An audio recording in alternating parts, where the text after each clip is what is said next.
Chapter 42. Accomplices. There's enough time if we hurry. Enough time to what? To drop by the Uglyville Art School. They have bungee jackets in the basement. A whole rack of spares. David took a deep breath. Okay. You're not scared, are you? I'm not. He grimaced. It's just that I've never seen this many people before. People? We haven't seen anyone. Yeah, but are those houses on the way here? I keep thinking of people living in every single one, all crowded together like that.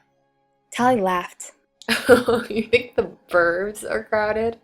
Wait until we get to Uglyville. They headed back, taking the rooftops at top speed. The sky was pitch black, but by now, Tally could read the stars well enough to know the first notes of dawn were only a couple of hours away. Reaching the greenbelt, they turned back the way they'd come, neither of them speaking, concentrating instead on navigating through the trees.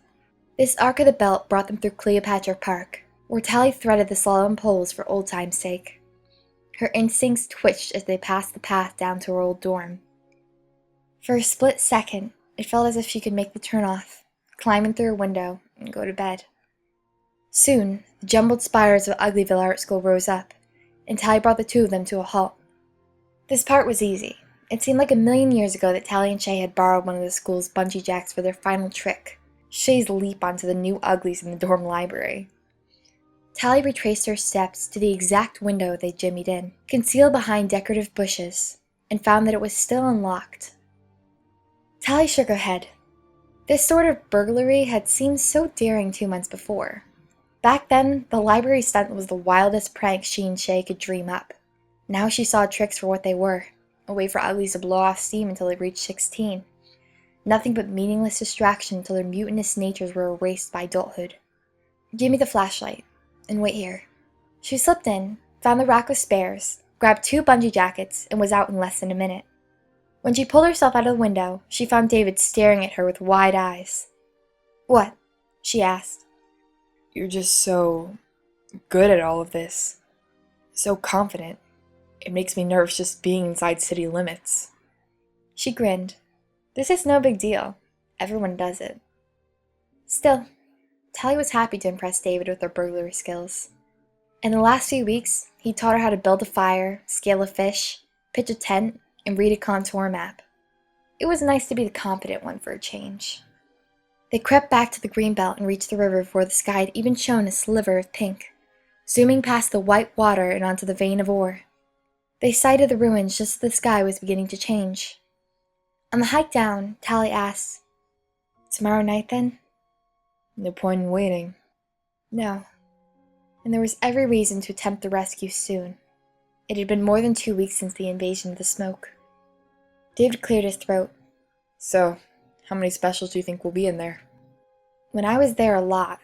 But that was during the day. I assume they had to sleep sometime. So it'll be empty at night. I doubt that. Maybe just a few guards.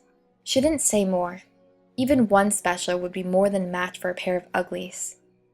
No amount of surprise would make up for the cruel pretty's superior strength and reflexes. We'll just have to make sure they don't see us. Sure. I hope they got something else to do that night. Tally trudged ahead, exhaustion taking over now that they were safely out of the city. Her confidence ebbing with every step. They'd traveled all this way without thinking very hard about the task ahead of them. Rescuing people from special circumstances wasn't just another ugly trick, like stealing a bungee jacket or sneaking up the river. It was serious business.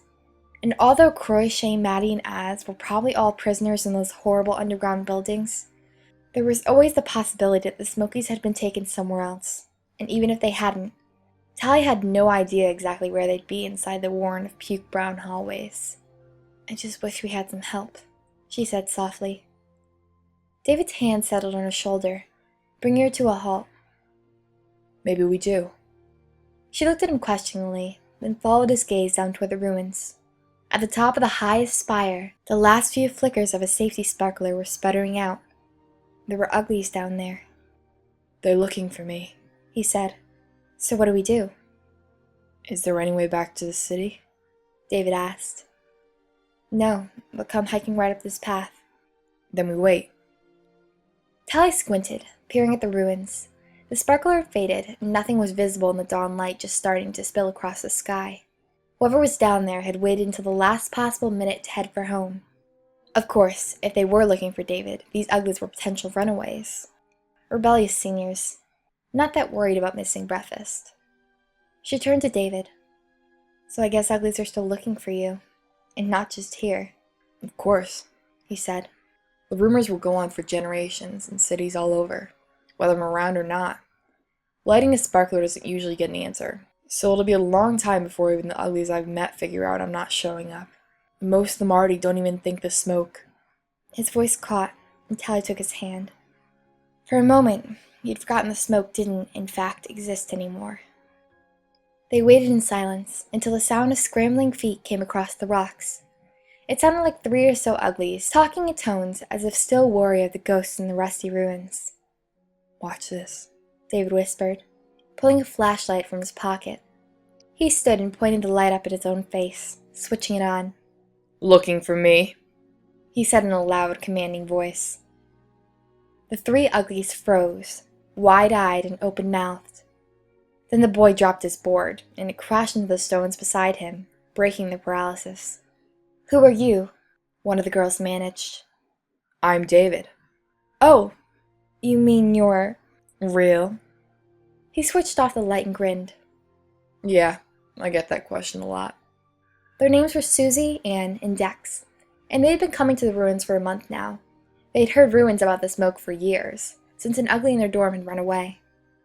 "I just moved to Uglyville," Susie said. "And Ho was a senior. When he disappeared, everyone had these crazy theories about where he'd gone." "Ho?" David nodded. "I remember him. He stayed for a few months and changed his mind and came back. By now he's a pretty." "But he really made it? To the smoke?" Anne asked. "Yeah, I took him there." "Wow! So it's real!" Anne shared an excited look with her 2 friends. "We want to see it too." David opened his mouth, then closed it. His eyes drifted away to one side. "You can't," Tally spoke up. "Not right now." "Why not?" Dex asked. Tally paused. The truth that the smoke had been destroyed by an armed invasion seemed too far-fetched. A few months ago, she wouldn't have believed what her own city was capable of.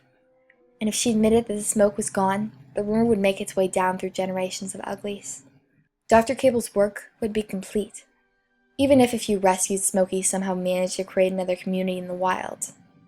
"Well," she started, "every so often the smoke has to move, to stay secret. Right now it doesn't really exist. Everyone's scattered, so we're not recruiting." "The whole place moves?" Dex said. "Whoa." Anne frowned. "Hang on. If you're not recruiting, then why are you here?" "To do a trick," Tally said. "A really big one. Maybe you could help us. And then when the smoke is back on its feet, you'll be the first to know." "You want us to help? Like an initiation?" Dex asked. "No," David said firmly. "We don't make anyone do anything to get into the smoke. But if you do want to help, Tally and I would appreciate it." "We just need a diversion," Tally said. "Sounds like fun," Anne said. She looked at the others, and they waggled their heads. Up for anything, Tally thought. Just like she used to be herself. They were definitely seniors, less than a year behind her. She was amazed at how young they seemed. David stared at Tally along with the others, waiting for the rest of her idea. She had to come up with a diversion right away. A good one. Something that would intrigue the specials enough to investigate. Something that would make Dr. Cable herself take notice. "Well, you'll need a lot of sparklers." "No problem. And you know how to get into New Pretty Town, right?" "New Pretty Town?" Anne looked at her friends. "But don't the British report everyone who crosses the river?" Tally smiled, always happy to teach someone a new trick.